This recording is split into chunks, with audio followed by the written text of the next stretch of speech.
For all things outdoors, listen to the father of two, the Jesus-loving TV show hosting hairy, true-blood American redneck, Ben Cole.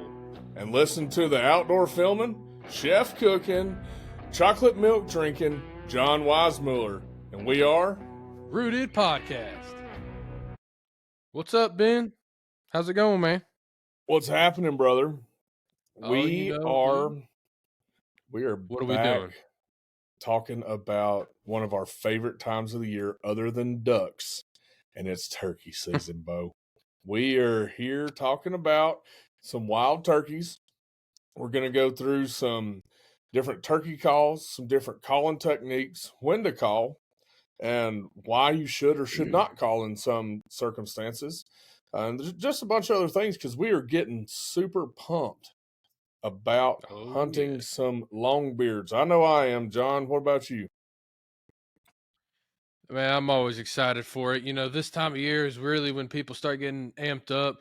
You know, deer season is pretty much over in all the country except for Alabama. Alabama's still hanging in there tight, but you know, deer season's ending. You got a little bit of goose hunting going on, but nothing crazy. And then the turkey show gets here and people's minds start to shift. You can kind of feel the energy shift in the room, and people start thinking about tail fans popping up, birds strutting, long beards dragging the ground, shotguns going off, birds flopping. It's an exciting time of year, and it's personally my favorite time of the year. And man, I've just loved turkey hunting. Always have, always will, and I'm really excited to dive in and talk about it. And yeah, man, let's just get into it. Yeah, let's get started with some turkey call basics.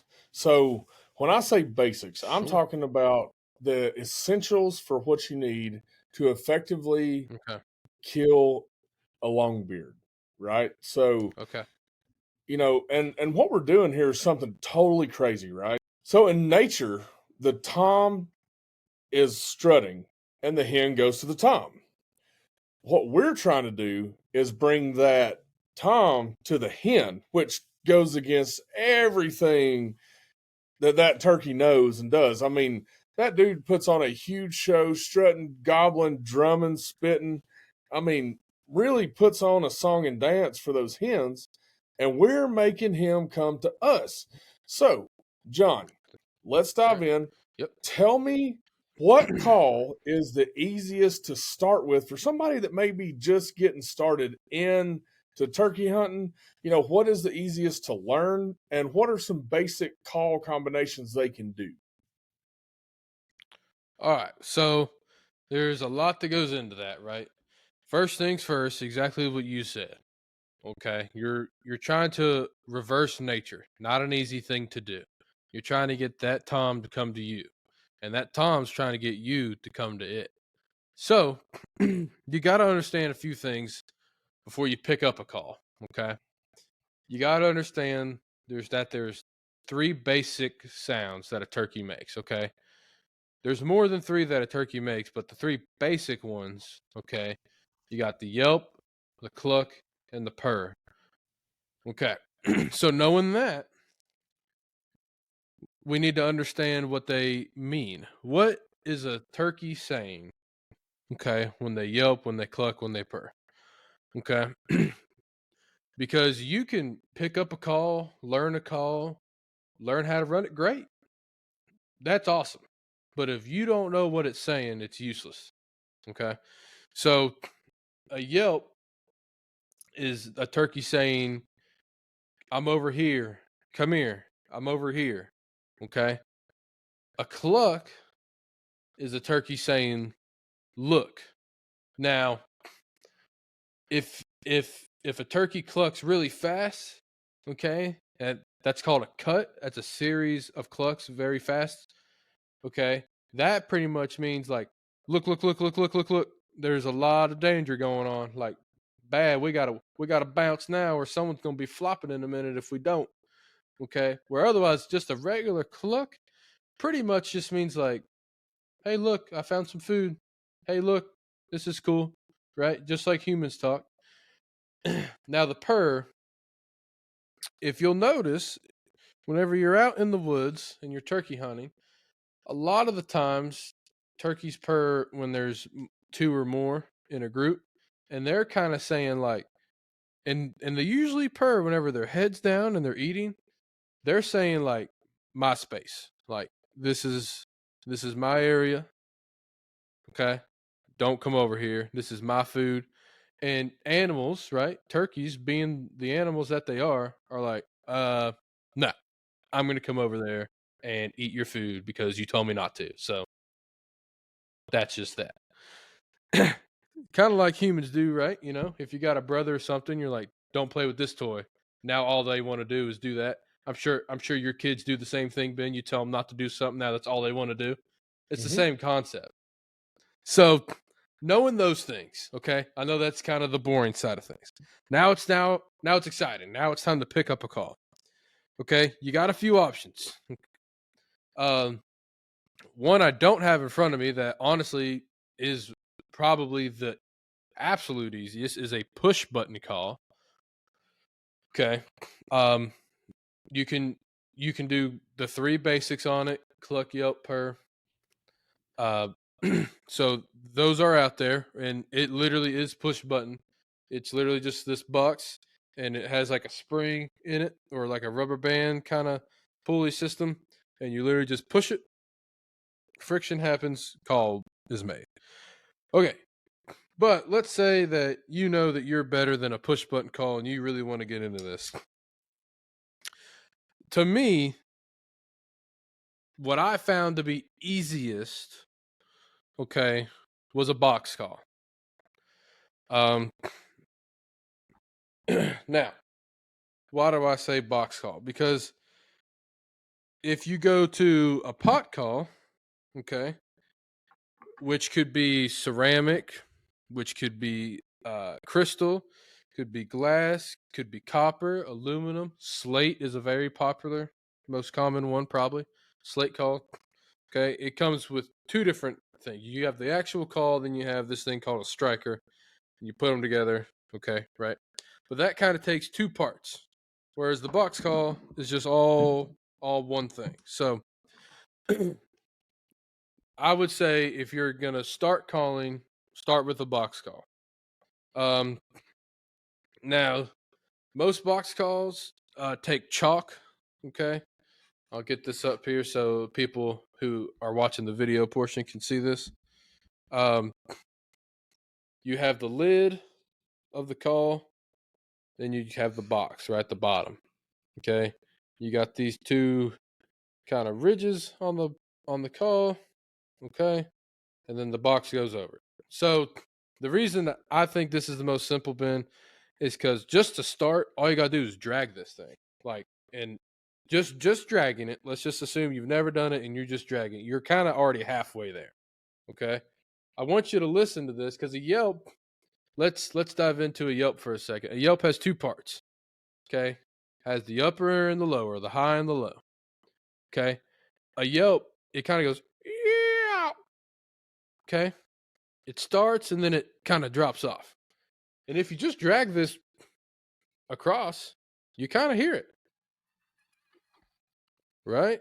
And then you get a little better at it and you may add some speed, right? And you hear that kind of tone difference. And then eventually you get decent at it and then you just start. Okay. So to answer your question, I know I've been gabbing for 5 minutes here.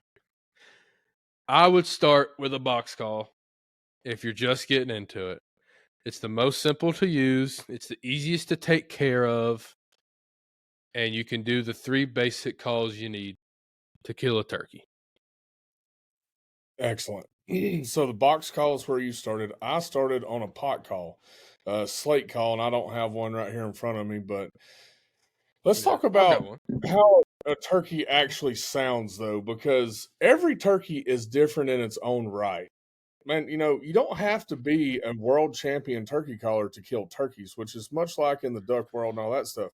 All that is showing a panel of judges that you can manipulate and control that call to its fullest abilities. That's all you're doing. Mm-hmm. I have heard some hen turkeys that sound like they have been chain Oh, dude. smoking their whole entire life. And I'm like, dude, there ain't no way that Yep. is a turkey. But it is. It absolutely Oh yeah. is a hen on the other ridge making all that racket. And I'm just like, boy, oh boy. Man, we Oh thinking too yeah. I've much had about that all happen, this. man. And she's got every Yeah. time in the Yeah. county with her. It's like, oh, look at this old girl. Oh yeah. Woohoo. Oh That's what yeah. I'm talking about. It's Thing's crazy. great. Man, it's just, I've had it I happen want before. people to Yeah. understand that you don't have to make every single call perfect. You don't. The one you want to Mm. stay away from is the putt.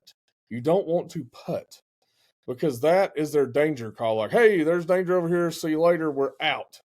We don't want to do that.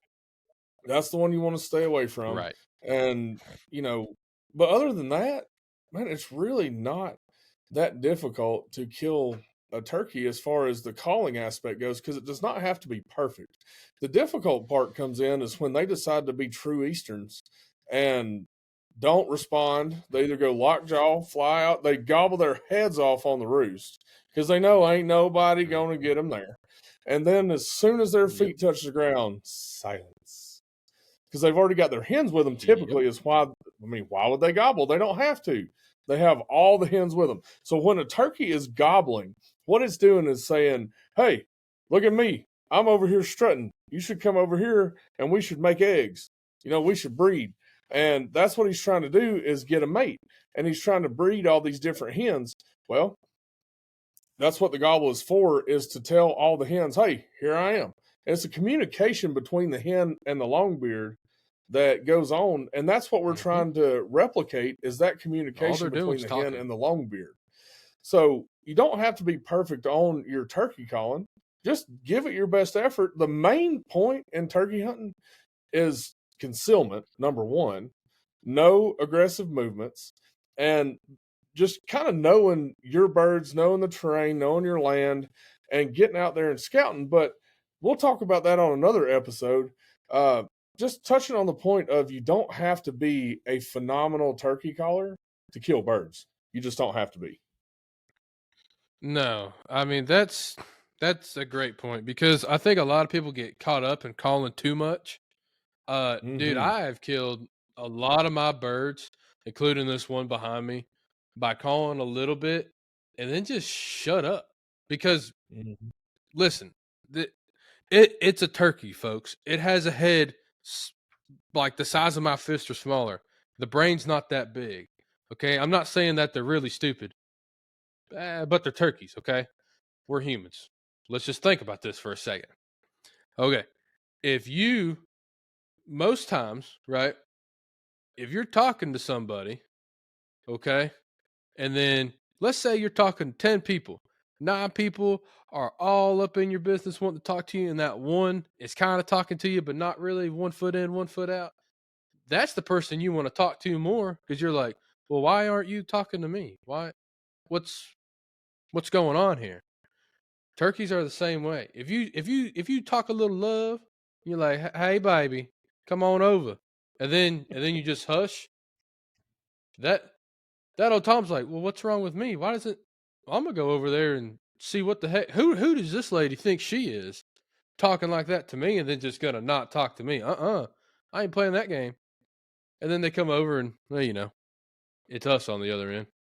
The But rest is history. like yeah, so people I have seen it and I've done it over calling and I've learned to just limit the call, know when to call.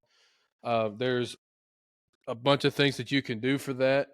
Uh and we can deep dive into that if we want to. I know we're trying to keep this a beginner episode, but just know that you know you want to just keep your calling to a minimum. And now listen, if that bird is gobbling to everything, like a car door or an ambulance siren or anything, and it's just answering to whatever you got, then hey, by all means, keep it going.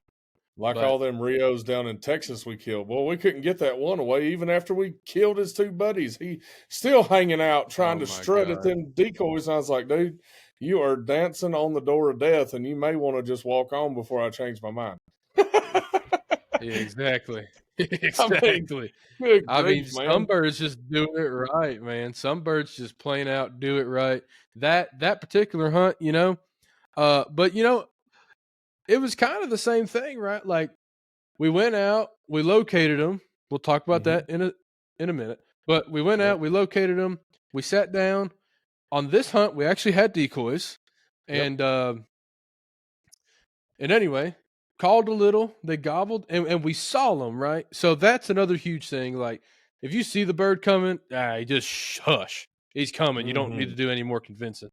But Yep. anyway, I mean, we saw them strutting and running and coming, and then they were right in our face, and it was magical. He's hanging up. Y'all can't see him, but he's hanging right over there. But I mean, it's just awesome, awesome. God, I love it, dude. But that's just a good example right there of like we called when we needed to, didn't when we didn't need to, and shot some turkeys. Man, I got a couple of hacks for all the beginners out there. So, the first hack that I have learned is if you just do some simple yelps and purr. So if you know that there's birds in your area, pretty close to where you're hunting, you can yelp if they're not responding. You may have to deer hunt them, which I don't like doing. I like to run and gun and chase them and find them, but man, there's sometimes you can't because if they're not gobbling, you don't know where they are. They could have pitched down on the other side Mhm. of the ridge and you don't have a clue. So sometimes the best option is to go sit in like a chufa field or a clover field where you know that they have been there at some point in the day or the day before or the day before that, and just simply do a couple soft yelps and purr and let it sit for 10, 15 minutes. Couple soft yelps and purr. And that, my friend, I've killed more turkeys off of purring than anything else.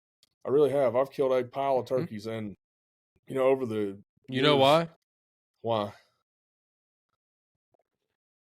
Because it's a relaxing. It's not an aggressive. Like a lot of people when they yelp in the woods, Hmm. they they just think that they have to yelp so loud to get over the three ridges, and if that turkey's close, it's just a lot. Like, I mean, Hmm. if someone walked into Walmart and started yelling at you, you wouldn't want to go up to them. It's the same No. thing. It's like if they're just going, "Hey, hey, hey, hey, hey, hey, hey," that bird's like, "Whoa, man, hey, I'm gonna go Yo. skirt over here." But Yeah. if you just walk in like, "Hey, man, how are you? How's life? How's it going?" They're like, "Hey, actually, life's not that bad. I'm gonna come over here and talk to this guy." Yeah. I'm gonna I mean, come that's hang out why. It's just, yeah, you're exactly. I making just a come in relaxing peace, baby. I'm just environment. here to hang. Yeah. Coming in peace, relaxing environment, and You know. dude, I've killed so many turkeys off a simple I cluck mean, that's why. and a yelp and a purr. Yeah, And dude. then You don't here's need a another lot. hack. So if you haven't ever turkey hunted before, or if you have and haven't experienced this yet, you will more than once. So a lot of times a longbeard will get hung up in what we call a strut zone, which means he struts back and forth, back and forth, back and forth because he's trying to get whatever hen is in the area to see him, to notice him, to come to him. Remember, we're trying to get him to come to us. That is the goal, is to break nature and break what he knows how to do and get him over our way. So one thing that you can do if you have a very stubborn old long tom over there, you can take yourself and set your buddy in front of you and you get up and you start walking away from him, slightly yelping Mhm. as you walk away. Just yelp, walk a couple steps, yelp, keep doing that. Man, I've had more success with that too, like in that kind of situation, by making him think, oh, well, this hen's not interested. Let me go and see what I can do about it. That in itself will take care of a lot of those birds that are hung up. Now, does that always work? No, it does not always work, but it is a good option to have that in your arsenal to know that, hey, if this bird is hung up, I can try that, or you may have Mhm. to crawl to him. I don't know. Sometimes you can't, though. Sometimes you absolutely can't. When they get out in the middle of those giant fields, that's the only Good option you luck. have, is to turn and walk away and call while you walk away. I mean, seen it happen last year, man. It it worked like a dream last year. I'll tell you more about that story in a little while, but the gist of that story is we killed a triple on opening day, so worked pretty good. Oh I've yeah. never killed a triple before. Me and you was the first double I've ever killed in the great state of Texas. That was an epic hunt. It was phenomenal, man. That'll be etched in my mind for eternity. But Oh what we're yeah. getting at here, guys, is you don't have to be perfect. Just get out there and Yeah. do it. Get out in the woods, learn your land, take your turkey calls out there. Don't be afraid to run a turkey call. Just go out there. You're going to figure it out. The best way to practice a turkey call is by doing it. The only way you're going to learn it is by Yep. doing it. You ain't going to learn it by Listen, you watching will bother your wife. You your will. mama, You will your bother your daddy, lady friend, or ladies out there, you will bother your bother boyfriend. everybody. You will bother your mom, your dad, your sister, Mhm. everybody. Your Yep. teacher. Listen, I can't tell you how many times I got yelled at school for yelping down the hallway. I mean, I couldn't tell you. Everybody knew. I mean, Mhm. John, put that call away. I'm like, no, No, dang I it, want no, I turkey don't want call, to. man. I'm from East Tennessee, dude. I'm That's gonna it. I kill want a to. longbeard. That's right. But And I'll tell then you what, though. and yeah, man. Go ahead. Go Say ahead. what you're gonna say. Oh, you're Well, good. I was just you gonna know, say that this was during a time that I was uh at the time I was competing for Grand Nationals, and mhm. that's another reason to really really really call a lot. But which, by the way, what Ben said is so true. I know a bunch of stage callers, quote unquote, and who can't really really hunt turkeys. Like if you drop them in the middle of some turkey woods and told them to go kill you a bird, they really wouldn't know where to start. All they know really how to do is call. And there's so much more that goes into hunting than calling. So anyway. So let's loop back to talking about calls. All right. So we've gone over the pot call. We've gone over the well, we haven't yet. We've gone over the box call. We have not talked about the Mm-hmm. diaphragm call or the mouth call, and we haven't talked about the Yep. locator calls. So let's Yeah, talk let's do it. about the diaphragm call real quick, and let's kind of run through what that sounds like. I know you have a diaphragm there, so give us a little sound Yeah, file man. of what that is like. Yeah, let's do it. So yeah, I'll just run the call first, and then I'll gab about it some more. Let's just do a yelp. Yeah, basic yelp. Okay. So what is a mouth call? What is a diaphragm call? It has three main parts. It has tape, it has aluminum, and it has latex. Mm-hmm. Okay. If you see this call here, this particular call, the green part is the tape. It can be black, red, white, whatever. Okay. And that does matter once we deep dive into this. Different thickness of tape, different flexibility of tape. A lot goes in, but you don't really need to worry about all that. And then an aluminum reed hold. Okay. This kind of aluminum part frame. That's what kind of helps the call form, helps stretch the latex. And then you have you anywhere from one reed to three reeds in a mouth call. This particular one here is a three reed. Takes a little more air pressure to kind of manipulate. And then every call has some sort of cut, whether it's simple and straight. This one's a diamond cut, which is my personal favorite. A lot of people like the Batwing, which I do as well. Um, there are all sorts of corner cuts, and there's a lot that goes into it. People are trying to cut that latex, and what that does is just kind of lets the air flow out a different way, maybe a different little pitch. You can do different, maybe a different call with it. Like I run when I was doing competitions and I would have to do a key call. I would just run a straight cut, literally just a single reed It was the easiest for me. If I wanted to yelp, I would use diamond for pretty much everything else, or a bat wing. But so that's the basic of it, okay, of how it's made. To actually run it, I'll just go through the gist of it. On every mouth call, there's a little bump on the bottom of the aluminum. So bump down, okay? Or you could always just say the part of the latex that's cut up. So bump down, cut up. You want to go tape first, okay? And then you just want to go past your teeth. If you can feel with your tongue right now, you feel the back of your tooth and you keep riding up. Eventually, that gum goes straight up to the roof of your mouth. That's where you want this baby to go. You put your tongue where that aluminum frame and that latex meet, and you push air through it, and then make your call. That's the gist of that. Ben, if I'm rambling, please stop me. No, I get to man. talking and I just get excited. No, that's awesome. That's some really good points you got there. But my question is, or not question, I just love it, man. most of the time these mouth calls or diaphragm calls are either single, double, triple reed, right? That's kind of how they're running, Mm-hmm. and it depends on how much air you use. It depends on the shape of your mouth, and that goes into the tape and all that stuff too.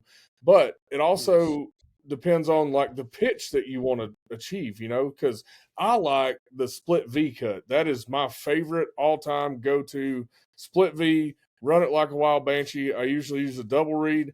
Sometimes I use a triple reed, but I like that in the batwing. I don't think I've ever tried a diamond cut, but probably need to for this season.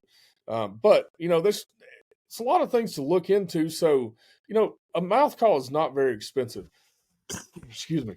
So Mm-mm. get a No. couple of them Mm-mm. and try them and see which ones fit you best. Because we can recommend whatever we want to all day. But the fact of the matter is, a diaphragm mouth call is a very personal call. It has to fit you right, or it's not going to sound right, and you're going to get frustrated and just throw it in the trash. So get several of them and try different cuts, try different tape thicknesses, try different reeds, like one, two, or three, or whatever. Just try different ones to Yeah. see which one fits you the best and which one is easiest for you to learn on. And hey, man, that's where you got to start, right? I mean, I started with an old Primos from Walmart there, and I sounded like just crap. It sounded awful. I mean, I'm not, dude. I am no stage dwelling turkey caller. I am a killer. I go out and I have one thing on my mind: turkey nuggets. That's it. That's all I That's got on it. my mind. Time to Is eat. some old turkey nuggets, man. That's it. I mean, I don't give a crap about winning no award on, and I'm not knocking that by any means. You know, I'm not. If that, dude, those Mm-mm. No, no. you guys that do that, That's you. it is a gift. It's a talent. You know, to be able to do that stuff, and I mean, it's just not something that I'm personally interested in. And it's great if you are. That's wonderful. You know, have at it. I hope you win them all. But for me, man, I like the simple run of the mill calling, and I like killing these guys right here. The old turkey Oh yeah. ears. Look at that. Chippa, chippa, chippa, chippa. But So here's something right, else I want to dive into, Ben, yeah, because go ahead. you well, and I'm sorry to cut you off. You just said something that kind of sparked my brain there. Yeah. Different pitches. Mm-hmm. Um, so basic kind of carrying around stuff whenever you're turkey hunting.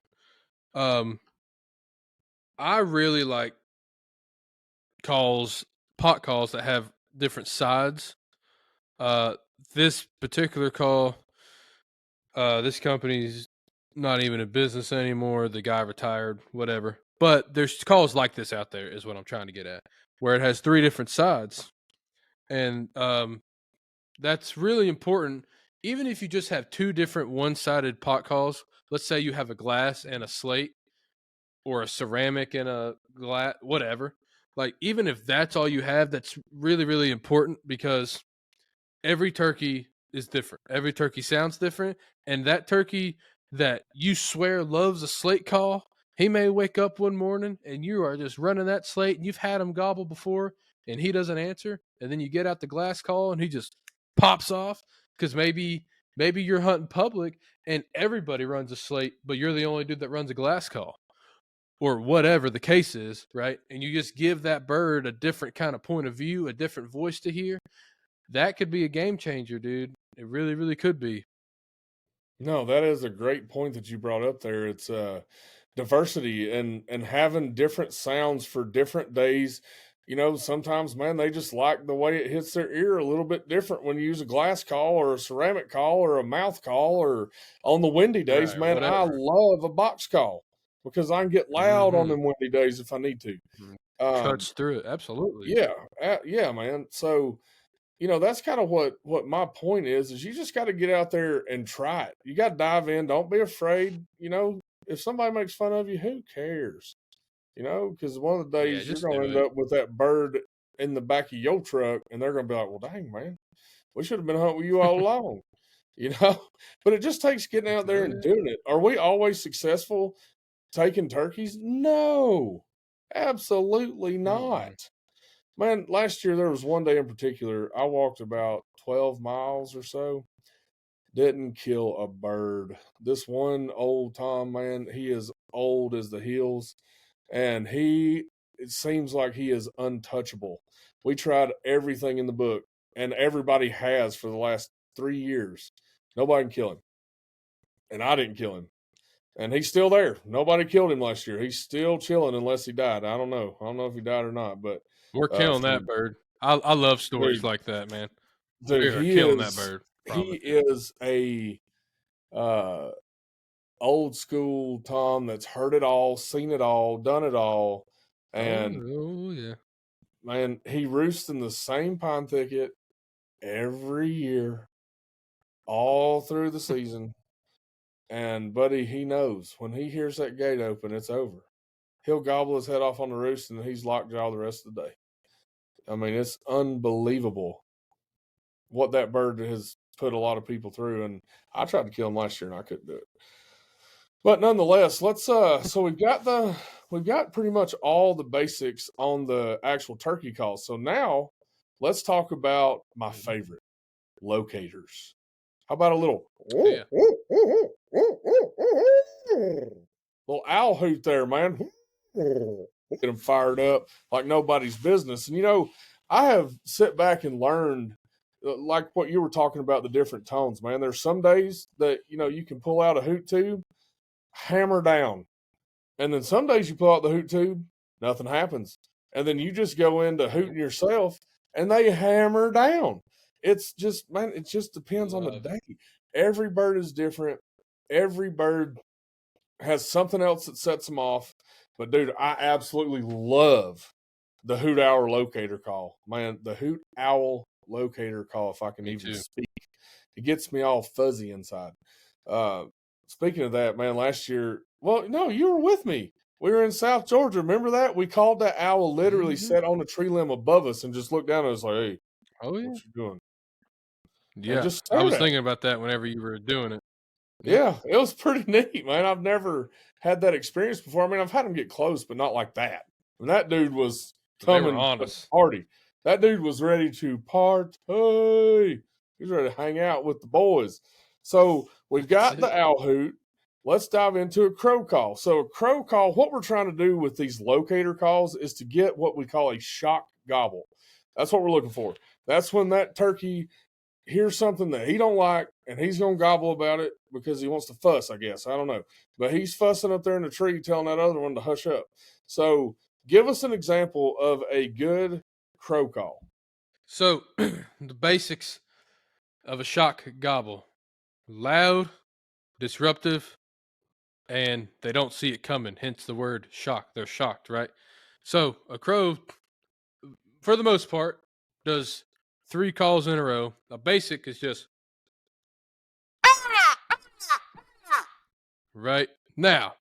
You can really get in on this thing. You can do a bunch in a row. You can go crazy. I'll try not to blow your eardrums out, but you'll do something like this sometimes.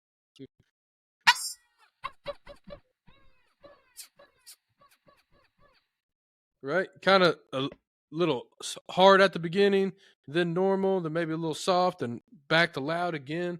Um, so you can really do a lot with the crow call, and crow crow's pretty effective because it's a pretty common bird in most areas, so it doesn't really spook them too often. Yeah, no, that's right, man. I have used the crow call quite a few times, and there's some other locators out there, but man, it seems like from what I have gathered that the crows always follow around the turkeys and just pester the fire out of them in the spring. It's probably not true, but it just seems to I be mean, what yeah, I've what they're seen it. doing. Yeah, It just seems like they're just aggravating the fire out of them. It's just kind of funny to yeah, watch them do that, cackle back and forth, and mess with each other, and try to eat in the same field, and it's just really fun to watch them interact together, and especially when you got old Longbeard in there gobbling his head off at them. yeah. Because that's the other thing. Listen, if if a real crow is making a turkey gobble, I wouldn't say anything. I would just go to the bird, and if he keeps Yes. gobbling from the turkey or from the crow rather, then just hey, listen, just be thankful that you have a natural collar, and just go ahead and hunt and shoot that Hmm. bird. That And see, bird will never know you're there. that's a really good point that I'm glad you brought up because if the bird's already gobbling, you don't have to call necessarily if you're trying to get to him. You just need to go and get to the general vicinity of where he is. If he stops gobbling, okay, hit him with a quick yelp and something, but you don't have to call the whole way there because what he may do is turn and come to you, and then you get busted because he rounds the corner same time you do, and you're not ready to shoot him. So a lot of times it's Yeah, really good to when they're gobbling like that, just go that straight to the does happen. bird, get in the general vicinity, sit down, get ready, and then start calling. Like strike him up one time before you sit down, and then just sit down, get ready, prepare yourself, have your gun ready, and go from there. But I think that is the a really good point that you made there about not calling when they're gobbling. There's no sense in it. Just go to them and then worry about the finesse and getting them to actually finish once you get into range of doing that kind of stuff, your finesse work, or just calling them in to say, hey, I'm over here, we're feeding around, having a good time, whatever. That is something that you need to think about next time you're out in the field. Is that so? We've got the crow call, we've got the owl call. What about an old woodpecker? Those things seem to work too. Yep. I've had a lot of car doors work too, especially in Texas, man. Those birds will gobble at anything. Them birds are just dumb. Yeah, Rios, man. They're a Rio is a different breed of turkeys, guys. They are Oh man. until they decide to act like an Eastern. Uh, but most of the time, they are very, very vocal, and even if they're Mhm. scared, they're still gobbling the whole time. It's unbelievable Oh how yeah. vocal those birds really are. It's pretty neat to see the way they interact with each other too. It's just wild to see that stuff. Absolutely. Well, why You've don't got you hop on that woodpecker call? yeah.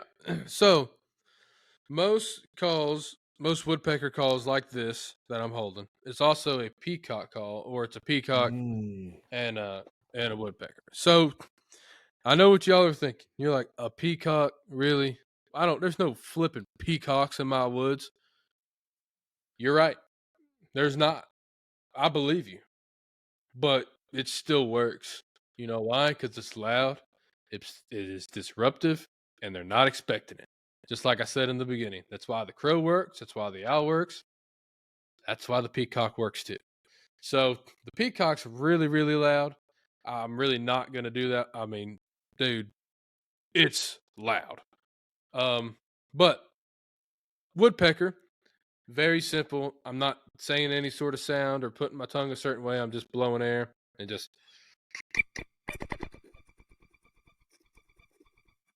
like just a regular old woodpecker. Okay. And that's all that is. It's just another tool to have in your belt if nothing else is working. Maybe use this. I will say this for the public land people out there. which I've killed a few birds on public myself. Any little thing that you can do that the majority is not doing, like a peacock call, could put the odds in your favor. I've had it happen. Exactly right, man. It's all about putting the odds in your favor. And the biggest thing you want to do is just get yourself in a position to successfully communicate to that bird. But first things first, you got to know where he is. So that goes into a whole nother episode when we talk about scouting, how to look for turkeys, knowing your property, and all that kind of stuff. So we'll dive into that in another episode. But for right now, we have covered pretty much all the basics that you need to know for turkey hunting, turkey calling, all that kind of stuff. We've got you some tips, techniques, and tricks that you can try on your next turkey hunting adventure. So, John, what else do you want to add to this episode on beginning with some turkey calls? Well, the only thing we kind of didn't touch on just a little bit here is maintenance for your calls. Good Like I point. said, most box calls. So this one, again, it's from the same company that is no longer here. This one is Play Wet. It never needs chalk. That's why I really love this company. I'm glad I got it whenever I did. But so you may need chalk for your box call. A lot of people use sandpaper on their pot calls. Okay. And there's nothing wrong with that. Sandpaper works. I don't. I like to use this roofing sandpaper. It's like roofing. I'm blanking on the word right now, but it's essentially like roofer's paper. You can buy it at Lowe's or Home Depot or whatever. It just comes in sheets, and that stuff really cuts up glass and crystal. Where sandpaper doesn't, it's not as rough as like this roofer stuff I'm talking about. But sandpaper's fine. It's not that it doesn't work. It's worked forever, and it'll work way longer after I'm gone. But that, and then just a green Scotch pad that you use to wash dishes with, that scratches up a lot of stuff good. Not so much glass, but your slate, your ceramic, things like that, copper, aluminum. It'll scratch up good. Also, make sure you scratch up your striker just a little bit, not a lot, just enough to put a little bit of an edge kind of on it. And a lot of people for their mouth calls, you don't want to set it under light, like fluorescent lighting. If it's in a room, you don't want to put it on the dash of your truck. That sunlight just absolutely kills that latex and ruins it. If you can find like some flat kind of toothpick things, flat little wood pieces, and put it in between the reeds, put them in water during the season, kind of helps it. Just things like that. So you need to find your call. Okay, you need to understand what you're saying.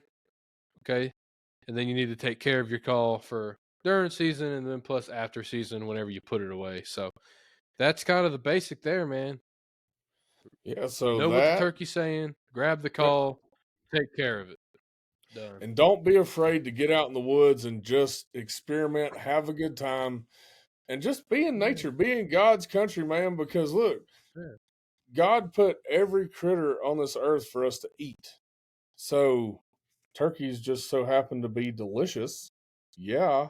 So we're the Yeah. OG organics, man. We're eating those organic birds, not organic. I can't even talk, John. I can't even talk right. Perfect. But yeah, get out in the woods, enjoy God's creation, and always remember, don't give up trying. Keep hammering down, and eventually you're gonna take a big old long beard home with you, and it's gonna be the best experience of your life. Have fun. Just go out and have fun. Well, with that, I think that's gonna wrap up this episode. As always, don't forget, go and check out rootedtelevision.com for all the merch for the podcast and the TV show. We just dropped 2 new items. Make sure you go check them out. at the shop. Mind blown, right, John? Well, with that, guys, Oh, the yeah. Redneck is out. See y'all. For all things Rooted Podcast and Rooted Television, and I mean hats, shirts, hoodies, and other merch, check out our friends at CH Lone Star Pro and the link that is in our description.